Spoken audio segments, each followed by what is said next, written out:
you have the U.S. presidential election coming up. You have DeSantis saying Ukraine's not a vital national security.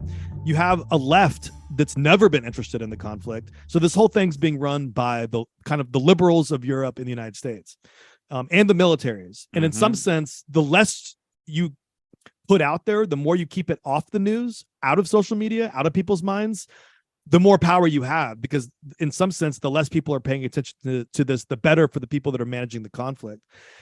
But resources are running low. And what's really interesting, and I think this is the link back to TikTok, is that all the Pentagon wargaming that's taking place about Taiwan, which is, that's the war games they're running right now. All of them are saying, because we've now incorporated the Ukraine war model in there, all of them are saying a couple things. One, the U.S. doesn't have troops to like occupy Taiwan and actually like do any fighting to kick out a Chinese occupation force. Two, the U.S. is prepared to conduct like naval exercises and Air Force exercises to sort of, do some of the fighting in the area and the space around saber Taiwan. rattling. Yeah. But the U.S. can't really do that and support the Ukraine war at the same time. And the Ukraine war is basically paycheck to paycheck type shit. Like they are spending money and buying the resources and using the resources in like 2-week cycles. The U.S.